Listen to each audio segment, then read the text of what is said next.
21 ayat 12. Silakan, Bu Bella, Ince.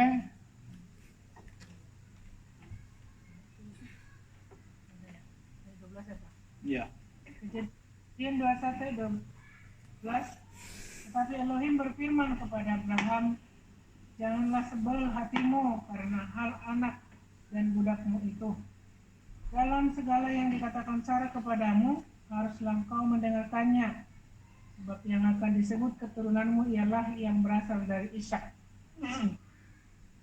Jadi dia artinya apa? Abraham sempat mempunyai hati yang menyebalkan.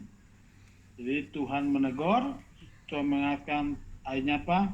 Abraham melakukan apa yang difirmankan oleh apa yang diperintahkan oleh Sarah, yang diminta oleh Sarah. Jadi ini kita lihat tindakan daripada Abraham, dia sudah melakukan apa yang difirmankan oleh Yeshua HaMashiach.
Kita lihat Abraham melakukan apa yang dilakukan oleh Yesua itu Matius 10 ayat 37, silakan dibaca.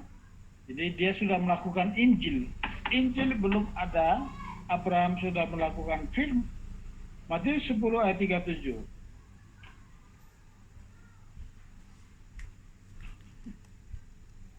Matius 10 ayat 37.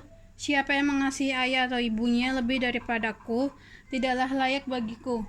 Dan siapa yang mengasihi anak laki-laki atau anak perempuannya lebih daripadaku, tidaklah layak bagiku. Abraham digenapi menjadi bapa orang percaya karena sudah melewati 10. 9. Harus melihat Ismail hidup terpisah darinya. Ya, Abraham setelah mengusir, dia harus melihat dia jauh dan dia tahu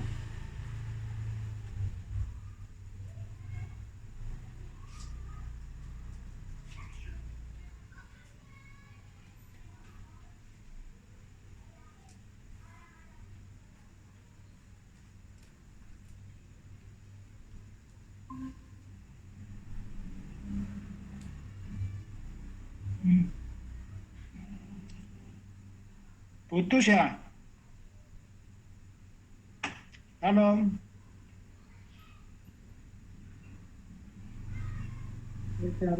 Ayat ya.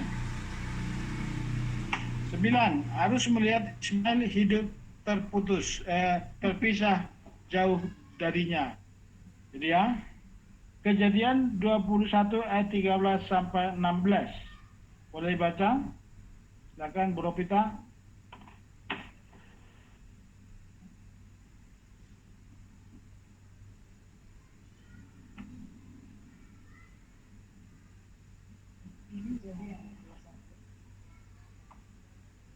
Kejadian 21, 13 sampai 16. Namun anak dari wanita pelayan itu pun aku akan mempersiapkannya sebagai suatu bangsa karena dia juga keturunanmu. Dan Abraham bangun pagi-pagi, lalu mengambil roti dan sekirbat air, dan memberikannya pada Hagar dengan meletakkannya di bahunya, dan juga anaknya. Dan dia menyuruhnya pergi. Maka dia pergi dan mengembara di padang gurun Berseba. Dan habislah air dari kirbat itu, dan dia membaringkan anak itu di bawah salah satu semak. Dan dia melangkah dan duduk di seberangnya, sejauh kira-kira sepemanah jaraknya. Karena ia berkata, biarlah aku tidak melihat kematian anak itu. Dan dia duduk di seberangnya dan memanjatkan keluhannya, kemudian menangis. Nah, itu cerita air jam-jam. Jadi kalau yang belum tahu, ini ya itu yang dijadikan dulu air jam-jam. Banyak ada yang ngomong begitu ya. Kepastiannya kita belum tahu. Tapi apakah dia karena itulah Ismail. Matius 11 ayat 28 30. Nanti sini dikatakan, datanglah kepadaku kamu semua yang berlelah dan berbeban berat, maka aku akan menyegarkan kamu. Pikulah kuku atasmu dan belajarlah dariku, sebab aku lemah lembut dan rendah hati, dan kamu akan mendapatkan kelegaan bagi jiwamu, karena kuk yang itu nyaman dan bebanku pun itu ringan. Jadi apa yang kita lakukan kalau itu yang dari bagian daripada rencana Elohim, seperti yang dilakukan Abraham, sekalipun dia harus mengusir Ismail dan Hagar, dia tetap lakukan dan berkatnya sungguh luar biasa. Salam Bu Tereta. Sudah ya? 10 terakhir. Ini ya 10. Jadi ini ujian terakhir Abraham ke-10, Bukit Moria. Setelah dia menerima sunat, mengusir anak. Jadi kita yakin dan percaya saudara dan saya pun dimampukan Tuhan untuk seperti Abraham. Ini ujian ke-10. Elohim mengatakan kepada Abraham untuk mengorbankan anaknya yang tunggal, yaitu Ishak. Jadi ini Elohim mengatakan kepada Abraham untuk mengorbankan Ishak. Inilah ujian terakhir. Kalau bukan yang dipilih, tidak mungkin mampu melakukan ini. Kalau bukan kuk yang daripada Bapa diberikan kepada saudara dan saya, kita tidak mampu mengorbankan, melakukan apa yang dilakukan Abraham, yaitu mengorbankan Ishak. Jadi mungkin ujian ini tidak dilakukan kepada saudara karena itu hanya dipersiapkan kepada Abraham. Tetapi ada hal yang lain yang bisa membuat saudara dan saya semakin menyerupai Abraham. Tidak sama persis seperti Abraham, namun kita harus mengikuti jejak Abraham. Silakan Kejadian 22 ayat 1 sampai 3, itulah ujian terakhir. Silakan Bu Tereta, boleh bantu baca? Dari yang lain silakan.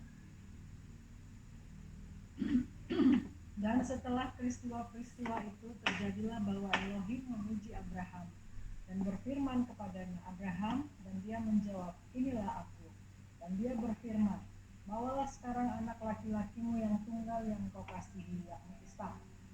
Pergilah engkau ke tanah Moria dan persembahkanlah dia di sana sebagai persembahan bakaran di atas salah satu gunung yang akan kukatakan kepadanya.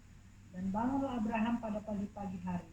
Lalu ia memelanai keledainya dan membawa bersamanya dua dari orang-orang mudanya, dan juga Ishak, anak laki-lakinya, dan dia membelah kayu untuk persembahan bakaran itu. Kemudian dia bangun dan berangkat menuju tempat yang telah Elohim katakan kepadanya. Jadi dia ini 10, jadi dia langsung bertindak. Ini hikmat Abraham tidak minta izin kepada istri. Ini pesan bagi suami-suami. Kalau ada rencana Elohim yang dahsyat dan luar biasa, kita tidak perlu membicarakan kepada istri. Kenapa? Istri bisa jadi penghalang. Coba bayangkan kalau Abraham memberitahukan kepada istri, pasti istri menjerit-jerit, pasti memegang Ishak. Tapi Abraham sungguh luar biasa, dia langsung bertindak tanpa ngomong sama istri. Apa yang terjadi? Ini boleh saya ceritakan sedikit. Waktu Sarah mendengar bahwa Abraham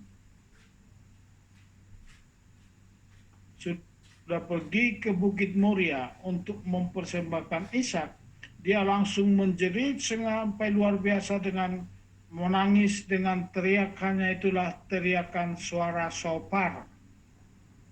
Tekia yang panjang itu ya, itu menjadi suara sopar. Jadi teriakan daripada Sarah itu teriakannya seperti suara sopar. Itulah suara sopar tekia. Dan tanduk domba yang dipersembahkan oleh Abraham itulah sejarah sopar. Jadi makanya sopar menjadi dari tanduk domba. Kita lihat Yohanes 3 ayat 16 sampai 17. Jadi Abraham sudah dipersiapkan menjadi profetik atau gambaran atau analogi kiasan daripada Bapa, supaya kita bisa menganalogikan, menangkap bagaimana Bapa menyerahkan Mesias Yeshua HaMasyiah untuk mati di kayu salib untuk menebus dosa saudara dan saya, supaya kita semakin sungguh-sungguh mengikuti jalan Elohim. Jadi ini Yohanes 3 ayat 16, boleh dibaca?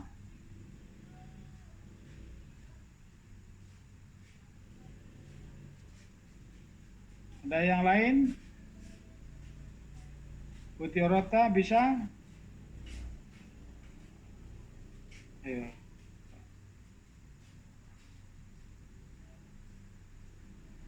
Yohanes 3 ayat 16.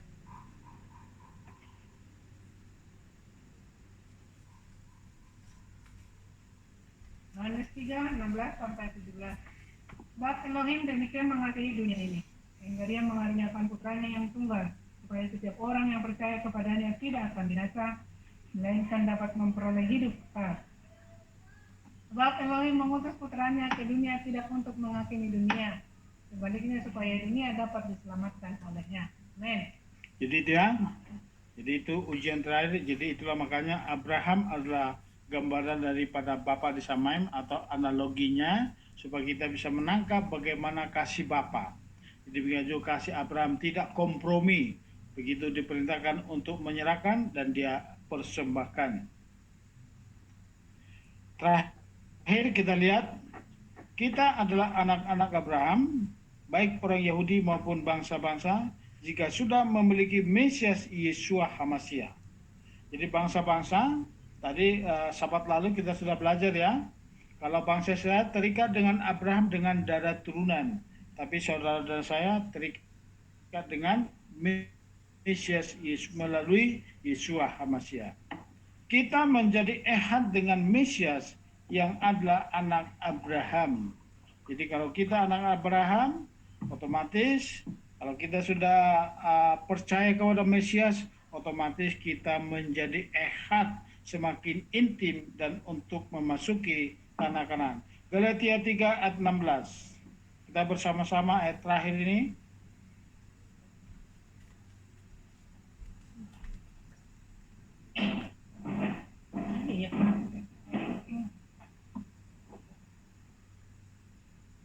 Dan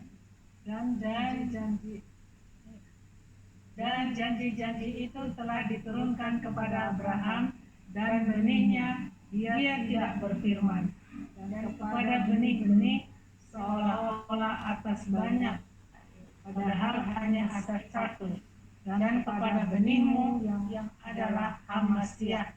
Jadi melalui anak Abraham itu Mesias Yeshua HaMasyiah, itulah makanya semua bangsa diberkati. Jadi artinya olehmu semua bangsa mendapat berkat, itu Yeshua HaMasyiah. itulah benih Abraham melalui bangsa Israel. Dapat tangkap ya? Kita lanjut dikit lagi nih, terakhir ini. Teladanilah kualitas iman atau emuna yang bitakon seperti Abraham, artinya apa? Percaya, setia, dan taat, sehingga kita layak disebut anak-anak Abraham. Jadi 10 ujian kepada Abraham itu menjadi tolak ukur, teladan bagi saudara dan saya untuk menjadi anak-anak Abraham. Dan itu makanya dikatakan oleh Yeshua HaMashiach, jika kamu anak Abraham, kamu juga melakukan apa yang dilakukan oleh Abraham. Kita lanjutkan ayat terakhir. 2 lagi tuh. Galatia 3:17 sampai 18, 2-3. Dan aku mengatakan ini, Torah yang muncul 430 tahun kemudian tidak dapat membatalkan perjanjian yang telah disiapkan sebelumnya oleh Elohim di dalam HaMashiach hingga meniadakan janji itu. Sebab jika warisan itu karena Torah, ia bukan lagi karena janji, tetapi kepada Abraham Elohim telah memberikan anugerah melalui janji. Jadi janji dulu ya. Jadi Abraham, satu lagi Yohanes 8:39-40. Mereka menjawab dan berkata kepadanya, Abraham adalah bapa kami. Yeshua berkata kepada mereka, jika kamu adalah anak-anak Abraham, kamu melakukan pekerjaan-pekerjaan Abraham. Tetapi sekarang kamu berusaha membunuh aku, seorang yang telah mengatakan kepadamu, yakni apa yang telah aku dengarkan dari Elohim. Abraham tidak melakukan hal itu. Itu ya. Jadi Yeshua mengatakan, jika kamu anak-anak Abraham, kamu wajib melakukan apa yang dilakukan oleh Abraham. Ini kita lihat. Kita dipersatukan dengan Abraham atau Israel melalui pencangkokan atau entengan, dipersatukan di dalam Mesias Yeshua HaMashiach. Bertahanlah, tinggallah di dalam pohon kehidupan sampai Mesias datang menjemput kita semua mempelai-mempelainya. Di situ ada gambar ya, boleh lihat dalam gambar. Siapakah benih Abraham? Di situ ada bulatan 2, yang di sebelah kiri itu adalah Israel, yang di sebelah kanan itu adalah bangsa-bangsa, itu nation Israel, yang di tengah itu, yang lingkaran tengah itulah remnant. Jadi sudah bersatu dengan lingkaran Israel dari lingkaran bangsa-bangsa. Yang di tengah itu, itulah yang disebut remnant atau Rika remnant. Ayatnya dikatakan di Roma 11 ayat 26 dan Roma 9 ayat bahkan 11 sampai 4 sampai 5 itu boleh dibaca nanti, boleh cari dulu satu. Roma 11 ayat 26, kita baca satu ayat aja. Jadi yang ikut masuk ke olam haba, lihat di situ gambarnya, adalah yang remnant yang sudah bersatu dengan Israel. Di luar Israel itu bangsa-bangsa tidak masuk. Itu makanya kita selalu melantunkan matobu. Boleh baca Matius, Roma 11 ayat 26. Di sini apa sini? Sama aja. Roma 11 ayat 26. Dengan jalan demikian seluruh Israel akan diselamatkan, seperti ada tertulis, dari Sion akan datang penebus, ia akan menyingkirkan segala kefasikan daripada Yakub. Gitu ya. Jadi boleh baca dari 25, Roma 11 25. Sebab saudara-saudara, supaya kamu jangan menganggap dirimu pandai, aku mau agar kamu mengetahui rahasia ini.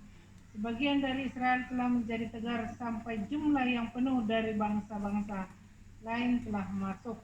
Jadi biarlah kita semakin tinggal di dalam remnant, itulah yang masuk, yang sudah di lingkaran oleh bangsa Israel.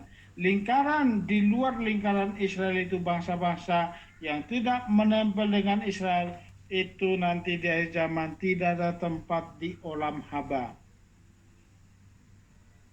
Jadi Bapak Ibu semua, ini pengajaran kita, jadilah Ribka remnant. Kita harus dijemput oleh Eliezer.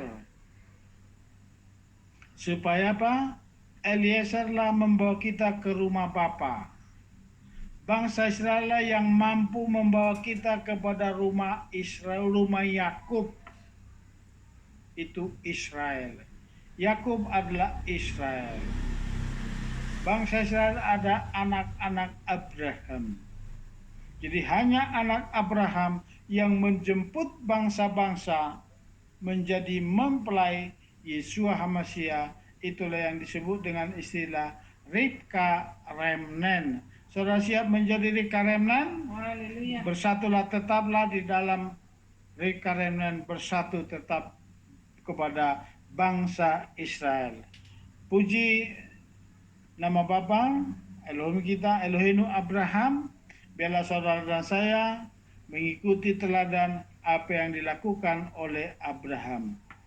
Tuhan memberkati kita semua. Amin. Amin. Mungkin ada yang mau sharing? Silakan.